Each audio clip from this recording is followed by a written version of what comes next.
We continue our reading of Lest We Forget, a daily devotional by author George R. Knight. Today's reading, August 18, Law in Galatians Explosion, Part 2. In Christ, you are all sons of God through faith. Galatians 3:26. The fact that Ellen White had had a vision in which she had identified the Galatians law in the 1850s further complicated the controversy. Butler and Smith asserted that she had specified it as the ceremonial law. She replied that she remembered the vision, but had no written record of it, couldn't recall what she had said, and that the whole issue should be dropped as it wasn't important. To her, it was a mere mote of a problem. Her burden was not the law, but to present Jesus and his love before my brethren. For I saw marked evidence that many had not the Spirit of Christ. Manuscript 24, 1888.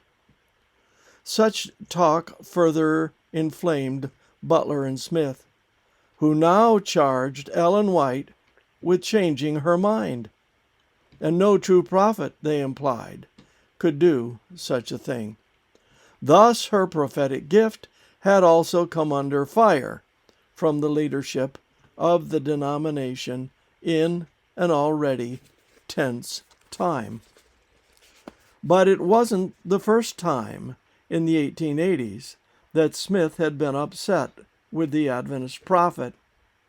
In 1882, he had become stirred up over a testimony that faulted him in his handling of Goodloe Harper Bell at Battle Creek College. At that time, he had concluded that everything that she wrote wasn't from God. Her counsel was only inspired if she said, "I saw." Thus, her letters to him, unless she said, "I saw," were merely good advice, or bad advice, as Smith regarded it in the case of Bell. By the mid-1880s, in the midst of the Galatian controversy, Butler had come to join Smith in his jauntest view of Ellen White's bad advice. Ellen White, of course, had her own opinion on the topic.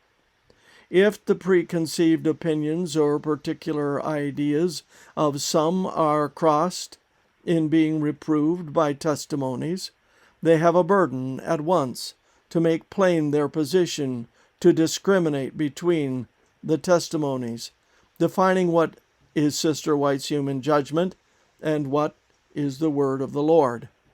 Everything that sustains their cherished ideas is divine, and the testimonies to correct their errors are human, Sister White's opinions. They make of none effect the counsel of God by their traditions.